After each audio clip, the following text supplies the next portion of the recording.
So yun mga kabatayan, magandang umaga sa inyo lahat. At tayo magsasaing muna. Ang oras pa ay alas 8 na ng umaga. Pagigising ko lang mga kabataan. Grabe.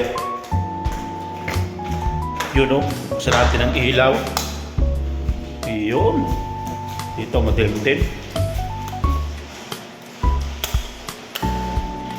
So yun mga kabataan, magsasayang muna tayo. Gawa ng kahapon walang trabaho, ngayon wala pa rin trabaho. October 2 kahapon, ngayon October 3 na.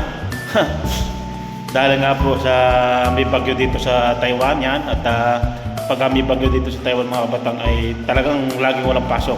North at South walang pasok talaga yan, walang trabaho. Pero ibang mga kumpanya may trabaho kasi yung malalakas na kumpanya siguro yun. Yung malalaking kumpanya kasi pag tumigil yun hindi pwede ko. Pero kung talagang malakas talaga ang bagyo, talaga wala talagang pasok yung iba. Pero kami, wala talagang pasok. 2 days na po ngayon kami wala pasok. Dalawang susi na ang nalalaga sa amin. May bayad naman kasi may susi kami tinatawag yung pinaka day off namin. Inabayaran nila pag sususi kami. So pasok rin doon. Iyon no? Iyon. Sasayang mo tayo mga kabatang ha. Grabe, hindi pa tayo nakain. Alas 8 na ng umaga kasi nga late na tayo nagising gawa ng may bagyo. Pero ngayon naulun-ulan lang, medyo mahina naman ang hangin. So tingnan natin mamaya sa labas kung pakita ko sa inyo kung malakas nga ang hangin o ulan. Pero stay ko wala, mahina. So yun, sayo muna tayo.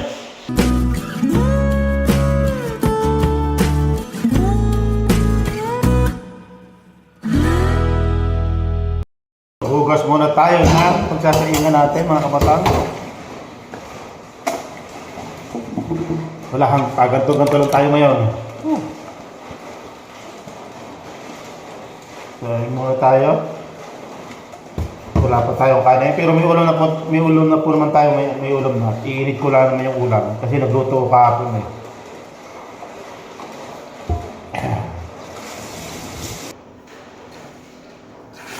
Kain muna tayo para makakain mamaya. Sa rice cooker tayo masasain mga kabatang. Yun no? Yun! Ayos! Yan natin tubig eh.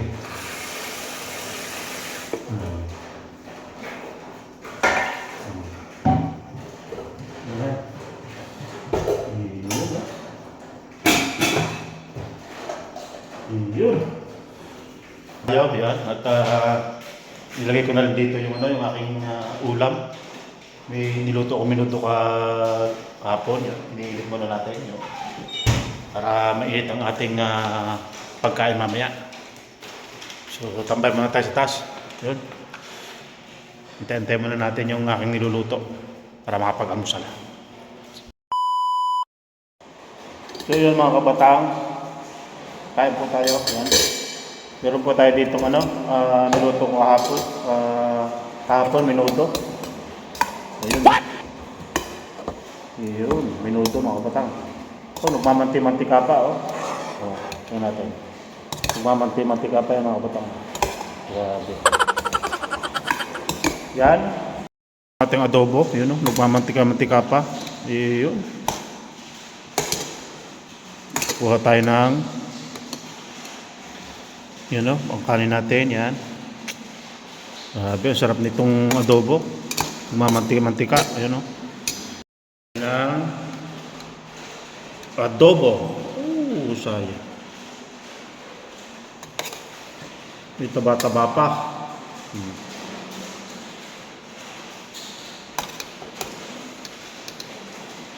Lagyan natin ng konting sabaw-sabaw. Yun sarap nito. Habang naulan-ulan, may bagyo.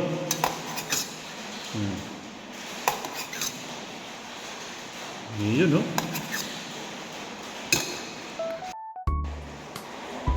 So yun, kaya po tayo mga kabatang. Wala tayong tinidor, ito na lang, kutsara.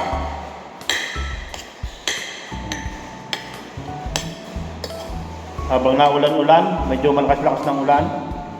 Ang sabi, nandun pa rin sa Nasa Thailand pa yung bagyo. Papunta na ng Taipei.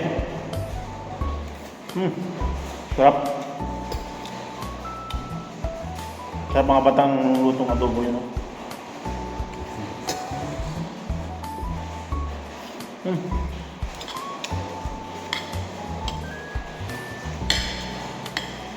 Masarap kasi mga kabatang yung yung adobo na pag niluto mo konti lang sa sabaw yung parang napiprito na sa napiprito na sa yung nagmamantika na siya. Pero mga bata yung bakit pagkakaiba ng ng baboy sa Pilipinas at baboy sa yung lasa ng baboy sa Pilipinas, lasa ng baboy sa Taiwan. Mas malasa mga kabato yung baboy sa Pilipinas. Hindi ko lang alam kung ano pinapakain dito sa baboy dito. Kasi sa Pilipinas, yung lagyan mo lang asin, masarap na eh. Yung baboy sa atin. Iba talaga ang lasa ng kanin baboy sa atin. Malasa. Pati mga kabatang gusto ng mga isda gulay. Iba din ang lasa dito, yung mga gulay dito, parang matabang siya. Parang matabang, ibang lasa. Hindi kaya sa Pilipinas, pag nalagam ng asin, masarap na. Lalo na yung mga talong, gayon. Diba? Kasi ang lupa dito mga kabatang, kulay-pula. Yung tinatawag na clay. Ang tawag din clay, pulang-pula talaga yung lupa dito. Doon sa atin, kulay itim, na para mabuhangin. Kaya iba ang lasa ng mga gulay sa atin. Pati ng mga kabataan, yung mga tilapia, ang tilapia sa atin, pagka buhay, yung mga tilapia natin, pagka inihaw natin, madamis-damis siya. Di ba? Pagka nagluluto, mga inihaw, mga bagong salong, mga bagong uli, iihaw mo.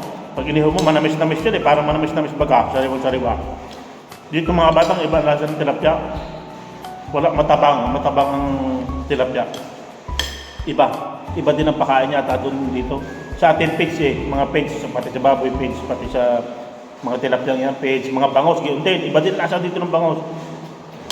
Walang-wala sa Pilipinas ng bangos. Sarap. Sa atin manamis-namis baga, yung bangos at mga tilapia, yan. Iba ang lasa. Masarap yung mga bangos sa atin tilapia, pati mga baboy, isda yan. Parang pagkakala ko dito yung sa isda naman, wala akong makita dito mga tulingan, mahina. Mga pusit dyan meron dito, marami.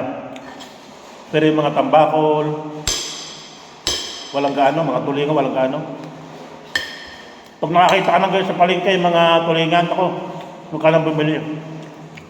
Talagang sobrang luma na nun. Sobrang lambot. Pag dinala mo sa dorm, pag nalalagas na yung mga laman. Sobrang takal niya. Okay. So yun mga kabatang yun. Natapos natin kumain. Dito tayo sa may dito sa may terrace. Yan. Naambun pa. Yun Basa cellphone. Yun. Dito tayo tatambay mga kabatang. Yun yun mga kabatang. Yan. Patating na raw yung bagyo mga kabatang. Dito sa kabila. Na ulan-ulan na yan Pero hindi mahina naman ang hangin. Tapos ulan-ulan na malakas. Medyo ambaw na malakas. Ganyan yung mga kabatang. So yung mga batang, tapos natin kumain, kaya tayo magkape muna dito sa labas at wala din naman tayo magawa, yan Timpla ako ng kape, kaya katapos natin kumain, kasi minum ng kape dito sa labas, yan. Wala, hindi tayo makalabas, gawa na may bagyo nga, yan. Pati mga kapitbahay naming na kumpanya, yan. Wala rin mga trabaho, kahapon pa, kahapon, October 2, October 3 na. Ngayon, 2 araw nang walang trabaho kami. No work, no pay. May susing kaming, yung may susi kami, sinasabi pagka ginagamit namin susi, pagka mga gato may bagyo, pupunta kami para bayad yung aming araw. Ayun, no? Sarap ng kape. Gatong na ulan-ulan. Malamig-lamig na ngayon. Grabe.